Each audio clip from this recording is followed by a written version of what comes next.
हर बदलता चेहरा अपने साथ घटी घटना का आईना होता है। हर चेहरा अपने आप में एक खबर है। हर चेहरा कुछ कहता है। हम चेहरों की भाषा पढ़ना जानते हैं, समझते हैं चेहरों की हकीकत, तभी दिखाते हैं हर वो खबर जो आपके सरोकार की होती है। इस समय हमारे साथ मौजूद हैं सिकोहाबाद से भाजपा नगर अध्यक्ष विशाल गुप्ता जी, और उनसे ये जानने की कोशिश करेंगे कि आखिर राजनीति में इस समय क्या उठापटक चल रही है। तो गुप्ता जी, आपने राजनीति के क्षेत्र में जो कदम रखा वो ऐसी कौन सी घटना थी जहां से आपको इस क्षेत्र में आना पड़ा? नमस्कार। राजनीतिक क्षेत्र में आने के ऊपर मेरा कभी विचार नहीं था। सत्य आपसे बोलना चाहूँगा, मेरा कभी विचार नहीं था। और मैंने महसूस किया कि हम लोग बैठकर क्रिटिसाइज़ करते हैं नेताओं को कि ये नेता ठीक नहीं है, वो नेता ठीक नहीं है, और ये हो जाना चाहिए, वो हो जाना चाहिए। और सारा बुद्धिजीवी वर्ग जो है देश का, वो इस डिबेट में लगा रहता है कि कौन से नेता को क्या करना चाहिए था और क्या उसने नहीं किया, क्या गलत किया। तो ये दुर्भाग्य राजनीति का। तो मुझे लगा कि पढ़ा लिखा आदमी जब तक राजनीति में नहीं आएगा, वही वाली बात है कि ये मोहल्ला गंदा है, ये मोहल्ला गंदा है, किसी न किसी को तो झाड़ू उठा के उस मोहल्ले को साफ करना पड़ेगा। अब डिबेट का समय ख़त्म, चर्चा का समय ख़त्म। अब हमें खुद ही ये जिम्मेदारी उठानी पड़ेगी कि हम खुद सामने आएँ और उसको ठीक करके दिखाएँ, एक एग्जाम्पल पेश करके दिखाएँ, उदाहरण पेश करके दिखाएँ। तो मुझे लगा ठीक है, चलो करके देखते हैं, कुछ अच्छा कर पाएँ तो बहुत अच्छा। जब से आप नगर अध्यक्ष बने तब से भाजपा के लिए आपने क्या किया? नगर अध्यक्ष बने मुझे 4 साल हो गए, और इस दौरान सांसदी का चुनाव भी आया और अभी विधानसभा का चुनाव भी आया। मेरे भारतीय जनता पार्टी के नगर अध्यक्ष बनने से मुझे ऐसा लगता है कि युवा ज़्यादा आकर्षित हुए पार्टी की तरफ, काम करने की तरफ। वो लोग वोटर थे, जो युवा वोटर थे केवल पहले, वो अब कार्यकर्ता बन के निकले। तो सबसे पहला काम तो मैंने ये किया कि पूरे शहर के अलग अलग जगह, अलग अलग गलियों के, अलग अलग मोहल्लों से युवा कार्यकर्ता इकट्ठा किया, और उस ऊर्जावान युवाओं का बहुत सही उपयोग किया गया। तो अब कोई भी छोटा सा कार्यक्रम भी भाजपा से आता है, बूथ स्तरीय कार्यक्रम आता है या वार्ड स्तरीय कार्यक्रम आता है, तो मुझे ऐसा लगता है कि नगर में दिखता है, वो युवा बढ़ चढ़ कर हिस्सा लेते हैं। हर जगह, हर कोने में संगठन खड़ा किया गया। दुआ भी तकदीर बदल देती है, हम कहते नहीं करके दिखाते हैं। बाबा के दरबार में सभी दुख दर्द मिटाए जाते हैं। जब है समाधान तो क्यों हो परेशान, सभी जटिल से जटिल समस्याओं का तूफानी समाधान। मेरे पति के पास मेरे और परिवार के लिए टाइम ही नहीं था। घर पे ना आना, फोन को व्यस्त रखना, और फिर मुझे एक दिन पता चला कि उनका चक्कर किसी दूसरी औरत के साथ है, और इसी वजह से हमारी बेटी की शादी में अड़चनें आ रही थी। फिर मैंने बाबा की सलाह ली और मानो करिश्मा हो गया। मेरे पति मुझसे और परिवार से बहुत प्यार करने लगे, और मेरी लड़की की शादी एक बड़े और अच्छे घराने में हो गई है। मैं जिस लड़के से प्यार करती थी वो किसी और धर्म का था। हम दोनों के परिवार वाले इस रिश्ते के सख्त खिलाफ की कृपा से हम दोनों के परिवार वाले मान गए और हमारी शादी हुई। मेरा बिजनेस घाटे में चल रहा था, वर्कर्स को तनख्वाह देना भी मुश्किल हो गया था। बाबा से परामर्श लिया और मानो चमत्कार हो गया। आज मेरा बिजनेस पूरी इंडिया में फैल चुका है। अब आपकी समस्याओं का 100% समाधान सिर्फ एक फोन कॉल से दूर हो सकता है। तो अभी फोन करें और लाभ उठाएं। बंगाली तांत्रिक विद्या द्वारा अपना उपाय करवाएं। सभी समस्याओं का घर बैठे गारंटी से समाधान। गुरुजी बंगाली। मोबाइल 8168905579। अभी हाल ही में नगरपालिका के चुनाव हुए हैं, इस बार समीकरण क्या कहेंगे? इस बार सिकोहाबाद में क्या भाजपा अपने फिर मुकाम को हासिल कर पाएगी? देखिए, पिछले 5 साल में सिकोहाबाद नगर पालिका में क्या क्या हुआ, ये किसी से छुपा नहीं है, आपसे भी नहीं छुपा हुआ। भारतीय जनता पार्टी का प्रत्याशी केवल 280-82 वोटों से हार गया था। इस कारणवश जो नगर पालिका अध्यक्ष हैं वो समाजवादी पार्टी से चुने गए थे। और दुख की बात यह है कि काम करा पाना ना करा पाना एक अलग विषय है, वो कभी जनता के बीच में आकर उनके साथ खड़े भी नहीं हुए। अब कोई भी घटना उठा के देख लीजिए, चाहे वो कोरोना की हो, अत्यधिक पानी पड़ने की हो, पानी भर जाने की हो, ये तो हो सकता है कि आप वो काम कराने में सक्षम ना हो, आप ये बहाना मार दें कि हम तो साफ सपा के और सरकार भाजपा की है, लेकिन आपको जनता के बीच में खड़े रहना चाहिए था, आपको सड़क पर उतरना चाहिए था। और ये बात बिल्कुल भी गलत नहीं है कि ऐसा उन्होंने बिल्कुल नहीं किया। जनता भारी रूप से त्रस्त है। पिछले इलेक्शन में जातिगत समीकरणों की वजह से वो चेयरमैन तो बन गए, लेकिन जनता को अब काम भी चाहिए और जनता ये समझ चुकी है, क्योंकि सरकार यूपी में भारतीय जनता पार्टी की है। इसलिए शुक्राबाद में अगर भारतीय जनता पार्टी का चेयरमैन होगा तो ही अच्छा काम हो पाएगा, तो ही बेहतर काम हो पाएगा। इसलिए मुझे पूरा विश्वास है कि इस बार भारतीय जनता पार्टी का ही चेयरमैन होगा। अच्छा, 2017 में चुनाव हुआ था, उस समय श्रीमती मनोरमा गुप्ता यानी कि आपकी माँ चेयरमैनी पे खड़ी हुई थी, तो एक बीजेपी के ही वरिष्ठ नेता ने ये आरोप लगाया था कि उन्होंने तो 65 लाख रुपए देकर टिकट खरीदा है। इसमें कितनी क्या सच्चाई है? देखिए, लगाया होगा, उनको टिकट नहीं मिल पाई होगी, वो जो भी हो, तो आदमी अंदर से कुंठित होकर, दुखी होकर, और एट द टाइम कुछ ज़्यादा दुखी होता है आदमी उस समय पर, तो निकल गया हुआ उनके मुंह से। लेकिन मुझे आश्चर्य इस बात का कि उन्होंने ऐसे शब्द कहे, शायद वो भारतीय जनता पार्टी को समझ नहीं पाए। भारतीय जनता पार्टी में अगर पैसे देके टिकट मिलती तो काम करने की कोई आवश्यकता नहीं थी। शहर के, ज़िले के सारे धनाढ़ लोग नेतागिरी करते, पैसे देके वो टिकटें ले आते। कम से कम भारतीय जनता पार्टी में ऐसा नहीं होता। हो सकता है उन्होंने कुंठित होकर कह दिया हो, बाद में उन्हें खुद भी लगा हुआ कि ये मैंने क्या कह दिया। अगर कोई भी व्यक्ति, पूरे हिंदुस्तान में कोई व्यक्ति अगर ये सोचता है कि वो पैसे देके भाजपा की टिकट ले आएगा, तो मुझे लगता है पहले उसे भाजपा को समझने की ज़रूरत है। बोलने से पहले वो थोड़ा सा काम करेगा ना, अगर 1-2 साल, तो उसको समझ में आ जाएगा कि ऐसा कम से कम भाजपा में नहीं हो सकता। अच्छा, शुक्राबाद में कुछ परिवार ऐसे भी हैं, 1-2 लोग उंगलियों पर गिने जाने वाले ऐसे भी हैं जो ये कहते हैं कि मैं इस परिवार को मैं चेयरमैन की कुर्सी तक नहीं आने दूँगा। ये हो सकता है कि मैं ही उनसे कहलवा रहा हूँ आपके अंदर की बात जानने के लिए। हो सकता है 2-4 परिवारों से मैंने ही कहा कि कोई रिपोर्टर आए तो ऐसे करके बोलना जिससे कि अंदर की बात निकल गया है। ऐसा कुछ भी नहीं है। हो सकता है कि एट द टाइम किसी चीज़ पे कोई क्रोधित होता है तो हम कह ही देते हैं, अपने छोटे से बच्चे से भी डांट के कह देते हैं, कुछ भी अशब्द भी बोल देते हैं, फिर बाद में उसका मीनिंग वो नहीं होता। हो सकता है किसी चीज़ पे वो कोई नाराज़ रहे हो। और मुझे नहीं लगता कि शुक्राबाद में, और बात है परिवार की नहीं है, बात है भारतीय जनता पार्टी के चेयरमैन की, बात परिवार की नहीं है।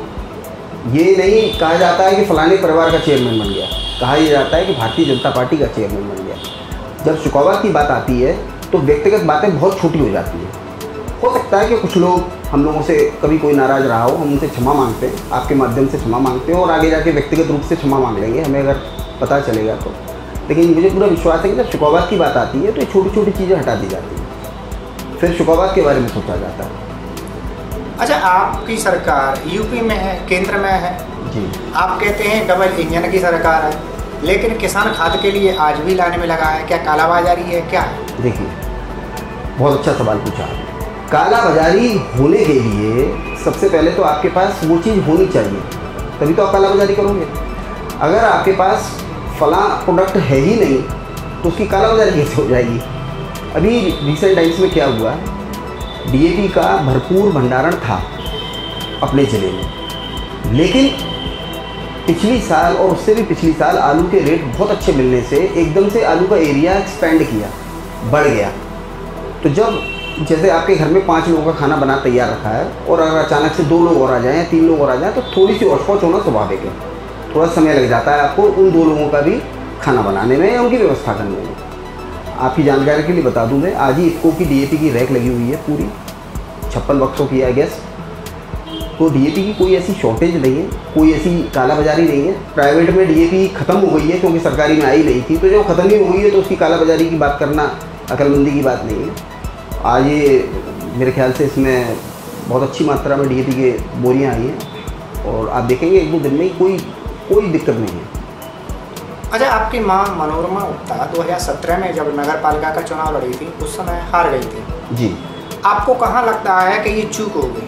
अब साहब कोई ना कोई चूक तो रही होगी जी। जब इतने मार्जिनल वोटों से हम लोग हारे तो कहीं ना कहीं हम लोगों से पूरी तरीके से नहीं मिल पाए होंगे। कुछ मेहनत में हमारे में कमी रही होगी, लोगों को कन्विंस करने में कुछ हमारी तरफ से कमी रही होगी, ऐसा मुझे लगता है। क्योंकि हार का कोई ना कोई कारण तो होता ही है और जो भी है उन कमियों को दूर किया मैंने पिछले 5 सालों में, लोगों को जोड़ा। लोगों का कहना ये है कि उनका चुनाव संचालन ठीक नहीं था। जिसको भाला चलाना आता है उसको तलवार पकड़ा दी, जिसको तलवार चलानी आती है उसको आपने घोड़ा पकड़ा दिया। तो कहीं ना कहीं ये भी हो सकता है।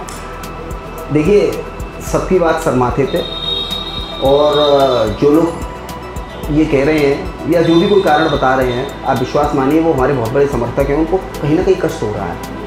और विश्वास मानिए, चुनाव जो व्यक्ति हारता है उससे ज़्यादा कष्ट उसके समर्थकों को होता है। तो उन समर्थकों ने हमें बहुत सारी चीज़ें बताई कि ये यहाँ कमी हुई, यहाँ कमी हुई। हमने उनको विचार में रखा और अगर भगवान हमें फिर से आशीर्वाद देते हैं, पार्टी हमें फिर से आदेश देती है, तो आप विश्वास मानिए वो सारी कमियाँ दूर की जाएंगी और ज़्यादा मेहनत की जाएगी और आवश्यक रूप से कुछ ना कुछ कमी तो रही होगी। अक्सर देखने में ये आता है कि आपके ही समाज के जैसे बनिया वर्ग है, वो बहुत ही कम मात्रा में वोटिंग करता है। ऐसे में अदर जातियाँ बढ़ चढ़ कर हिस्सा लेती हैं जी। इसको आप कैसे मैनेज करेंगे? ये एक गलत परसेप्शन है। सबसे पहले तो मैं 2 चुनावों में यहाँ नगर अध्यक्ष था, तो मेरे पास बूथों की रिपोर्टें हैं एक की, एक तो लोकसभा चुनाव में और एक विधानसभा चुनाव में। बनियों का जो मेजर वोट है वो पालीवाल में, बीडीएम में और गड़ैया में पड़ता है, मेजॉरिटी ऑफ वोट। वैसे तो वैश्यवर्ग पूरे शहर में फैला हुआ है, लेकिन इनको कह सकते हैं कि वैश्यों का गढ़ है। तो अगर आप इनकी बूथ वाइज रिपोर्ट उठा के देखेंगे तो इनकी वोटिंग परसेंटेज पूरे शुकाबाद में किसी भी बूथ से सबसे ज़्यादा है। तो ये गलत परसेप्शन है। लोग ऐसा बोल देते हैं बिना सोचे हुए कि बनिए तो कम वोट डालते हैं, लेकिन ये यथार्थ नहीं है। आप विश्वास मानिए, मैं डॉक्यूमेंटेशन की बात कर रहा हूँ। अगर आप जांच करेंगे तो वैश्य वर्ग की वोटिंग परसेंटेज इन दोनों चुनाव में मेरे जो सामने हुए हैं सबसे बेहतर हुई है। तो अब जागरूक हुए हैं वैश्य वर्ग भी, अब ऐसा नहीं है वोट डालते हैं। 2017 में जब विधानसभा चुनाव हुआ था उस समय आपको सिकुआबाद के 86 बूथों पर 11-12 हज़ार वोट मिले थे, जीत से ज़्यादा मिले थे, लेकिन हार गए। उस समय संचालन ठीक नहीं था। क्या था? 2017 की बात कर रहे हैं? 2017 में। देखिए, 2017 में जो चुनाव हुए थे विधानसभा के, उनमें आप जीते थे। उसमें हम जीते थे, मुकेश वर्मा जी विधायक हुए, लेकिन इस बार हार गए आप। देखिए, तो तब समाजवादी पार्टी की 56 सीटें आई थी जहाँ तक मैं समझता हूँ, और समाजवादी पार्टी के मुखिया के द्वारा कही हुई झूठी बातों को, झूठे आश्वासनों को, झूठे वादों को इस बार जनता ने कुछ ज़्यादा सच मान लिया। तभी तो 111 हैं शायद समाजवादी पार्टी की, 111 सीटें आई हैं। पिछली बार से लगभग 2 सीटें आई हैं, तो उसका शिकार हम भी हुआ। समाजवादी पार्टी के मुखिया ने जो भरे मंचों पर उन्होंने तो सेना की भर्ती का वादा कर दिया। अब स्टेट गवर्नमेंट का एक मुख्यमंत्री सेना में भर्ती का वादा कैसे कर सकता है? तो इतने झूठ बोले गए कि जनता भोली भाली बातों में आ गई, शायद उसी का शिकार हम हुए। अच्छा, 2022 में जब विधानसभा का चुनाव हुआ था उस समय ओम प्रकाश वर्मा सिकुआबाद सीट से चुनाव लड़ रहे थे। उन्होंने आवेदन भी किया था, पार्टी के अन्य कार्यकर्ताओं ने भी आवेदन किया था, लेकिन उस समय मुकेश वर्मा को टिकट दे दिया गया और बीजेपी के किसी भी कार्यकर्ता को टिकट नहीं दिया गया। तो हारने का कारण लोग ये भी बताते हैं कि पार्टी के कार्यकर्ताओं को टिकट न देकर बीजेपी ने गलती की, इस वजह से पार्टी के कार्यकर्ताओं ने ही विधायक को हरा दिया। नहीं, ये तो बेकार की बात है कि पार्टी के कार्यकर्ताओं ने विधायक को हरा दिया। भारतीय जनता पार्टी के कार्यकर्ता को समझना बड़ा कठिन काम है। भारतीय जनता पार्टी का कार्यकर्ता ही एकमात्र ऐसा कार्यकर्ता है जो खुलकर लोगों के बीच में अपनी पार्टी की कमियां भी गिना सकता है, अपने नेतृत्व की कमियां भी गिना सकता है, लेकिन जीने मरने के टाइम पे वो भारतीय जनता पार्टी से आत्मा से जुड़ा रहता है। तो ये बात करना तो अच्छा नहीं है, ठीक नहीं है कि भारतीय जनता पार्टी के कार्यकर्ताओं ने कम दिलचस्पी ली। हाँ, मैंने आपको भी बताया जैसे कि इस बार चुनाव में हार क्यों हुई और अच्छा, पहले मैं ये बताता हूँ आपको कि ओम प्रकाश वर्मा जी को प्रत्याशी क्यों बनाया गया। हमारे माननीय सुनील बंसल जी जो पहले संगठन महामंत्री थे, उन्होंने एक बात कहा था कि कई बार विधानसभा और लोकसभा के चुनाव में पार्टी को, देखिए सरकार बनाना प्राथमिकता होती है, तभी आप अपनी विचारधारा को क्रियान्वित कर पाते हैं, ज़मीन पर उतार पाते हैं। हमारे सिद्धांत बहुत अच्छे हैं और सरकार ना बने तो वो सिद्धांत हम ही तक सीमित रह जाते हैं। तो उन्होंने कहा था कि कई बार हमें विधानसभा और लोकसभा के चुनाव में ऐसे कठोर निर्णय लेने पड़ते हैं उस संख्या को बढ़ाने के लिए कि वो निर्णय शीर्ष नेतृत्व को भी ठीक नहीं लगते हैं, अच्छे नहीं लगते हैं, लेकिन वो लेने पड़ते हैं पार्टी की भलाई में। तो ओम प्रकाश वर्मा जी को लेना और बहुत सारे जो कार्यकर्ता अपने थे उनको टिकट ना मिल पाना, मुझे लगता है इसी प्रक्रिया का कुछ हिस्सा रहा होगा। अब सोचते तो सब लोग अच्छा ही है, अब होना ऐसा तो नहीं हो सकता है कि 403 सीटों पर हमने तो अच्छे ही प्रत्याशी उतारे थे, वो 403 सीटें जीत जाए। कभी कभी कुछ हमारे कैलकुलेशंस में गड़बड़ हो जाती है, बाकी ऐसा कुछ नहीं है। पूरे कार्यकर्ता पूरे दिलो जान से लगे थे, पूरी शिद्दत से उन्होंने काम किया था। अब वही है कि समाजवादी पार्टी के मुखिया ने जो बेकार की बातें की है, जो झूठ बोले, भोली जनता उसको सच मान बैठी। अरे शिकोहाबाद में एक चर्चा है कि जितने भी सभासद हैं उनको पालिका चेयरमैन द्वारा 10-10 हज़ार 15-15 हज़ार रुपये दिए जाते हैं, जिससे कि उनके कामों का कोई विरोध ना करे। इसमें भाजपा के सभासद भी शामिल हैं, क्या ये सच है? ये आरोप लगाना सबसे आसान काम होता है। जब भी हो सकता है कि ये पालिका अध्यक्ष ने ही खबर उड़ाई हो कि देखो भाई ये सब मुझसे पैसे लेते हैं और मैं तो बड़ा दूध का धुला हुआ हूँ। अपनी करतूतों को छुपाने के लिए ये बिल्कुल संभव है कि ये उन्हीं के द्वारा उड़ाई हुई बात हो। भारतीय जनता पार्टी का कार्यकर्ता, भारतीय जनता पार्टी का सभासद, चाहे वो मनोनीत हो या जीता हुआ हो, ये मैं दावे के साथ कह सकता हूँ कि वो चंद रुपयों में बिकने वाला नहीं है। हमारी नींव उन लोगों ने रखी है जिन्होंने अपने जीवन खपा दिए। आप क्या बात करते हो छोटे छोटे पैसों की? तो ये अपनी काली हरकतों को छुपाने के लिए तो उनकी जरूरत हो सकता है फैला हुआ। अच्छा, आपकी सरकार कहती है कि गड्ढा मुक्त सड़कें होंगी, लेकिन शिकोहाबाद की दुर्दशा ऐसी है कि थोड़ी सी बरसात में पूरा शिकोहाबाद पानी में डूब जाता है, हाईवे पूरा पानी में डूब जाता है। देखिए वो क्या है, अच्छा रोडों पे काम हुआ है ये बात आप नकार नहीं सकते हैं। पहले अब एग्जाम्पल के लिए आप आगरा पे आ जाओ। पहले हम लोग आगरा जाते थे 3 घंटे लगते थे कुल मिला के, आज की डेट में 1 घंटा भी पूरा नहीं लगता। आप एटा पहुंच जाओ, 45 मिनट में अपन एटा पहुंच जाते हैं। आप मैनपुरी की बात कर लो, आप कहीं की भी बात कर लो, तो सड़कों का काम हुआ है, ये बात नकारी नहीं जा सकती। हाँ, शिकोहाबाद में जो फ्लाईओवर के नीचे की सड़क है उसमें कुछ नाले का विवाद है पालिका और NHAI के बीच में, तो मुझे लगता है कोऑर्डिनेशन ठीक नहीं बन पाया। और अगर सक्षम पालिका अध्यक्ष होता तो कोऑर्डिनेशन सही बिठा के उसका कोई ना कोई निर्णय जरूर निकालता। अब नगर की जो गली मोहल्ले की सड़कों की बात है तो उसके लिए तो आप पालिका अध्यक्ष से पूछें तो ज़्यादा बेहतर होगा कि आपने क्यों नहीं बनवाई। अच्छा, जिस समय शिकोहाबाद में भाजपा का कोई वजूद नहीं था, जो कार्यकर्ता अपने हाथों से पोस्टरों को दीवारों पर चिपकाते थे, कार्यक्रमों में जाने के लिए वहाँ चटाई बिछाते थे, वो आजकल आपके मंचों से गायब है। देखिए इसमें कारण है, मंच पर आपने विगत 2-3 सालों से एक अंतर देखा होगा कि मंच पर कई मंचों पर आपने मुझे ही गायब देखा होगा कि मैं खुद ही नहीं बैठता। मैं इसलिए नहीं बैठता कि जिससे कि सामने वालों को उदाहरण मिले कि मंच पर बैठना ही सब कुछ नहीं है और मंच पर बैठने से कोई फ़र्क नहीं पड़ता। मैं आपको कई ऐसे मंच दिखा दूँ, आप कई जगह पहुँचे भी होंगे जहाँ पर मैं ही गायब था, मैं ही नहीं बैठा मंच पर। तो मंच पर बैठना एक भारतीय जनता पार्टी के कार्यकर्ता की कभी प्राथमिकता, कभी लालच, कभी उद्देश्य नहीं होता। बची बात उनके सम्मान की, जो भी निर्णय लिए जाते हैं शिकोहाबाद नगर में, आप विश्वास मानिए सारे पुराने कार्यकर्ताओं से आपस में चर्चा, मंथन, चिंतन करने के बाद ही लिए जाते हैं। आप ये उनसे खुद जाके पूछिए। भारतीय जनता पार्टी के हर वरिष्ठ कार्यकर्ता को, हर वरिष्ठ नेता का पूरा सम्मान पार्टी के द्वारा किया जाता है। अच्छा, सुना जा रहा है कि आप चेयरमैन की दौड़ में आ रहे हैं। क्योंकि मैं भारतीय जनता पार्टी का कार्यकर्ता हूँ और पिछले 4 साल से इस नगर के अध्यक्ष के रूप में भारतीय जनता पार्टी का काम कर रहा हूँ, तो ये मेरा अधिकार भी है और ये सबका अधिकार है कि टिकट मांगे भारतीय जनता पार्टी से। तो उसी प्रक्रिया में मैं भी टिकट मांग रहा हूँ। लेकिन कुछ कार्यकर्ता तो ऐसे हैं जो आज तक मंचों से गायब रहे, वो टिकट की लाइन में लगे। यही तो इस पार्टी की खूबसूरती है, इसमें टिकट मांगने का अधिकार हर सक्रिय सदस्य, हर सदस्य को है। वो बेबाक होकर टिकट मांग सकता है। निर्णय बहुत ही ट्रांसपेरेंसी के साथ शीर्ष नेतृत्व के द्वारा लिए जाते हैं। पार्टी जिसको ठीक समझती है उसको टिकट मिलती है।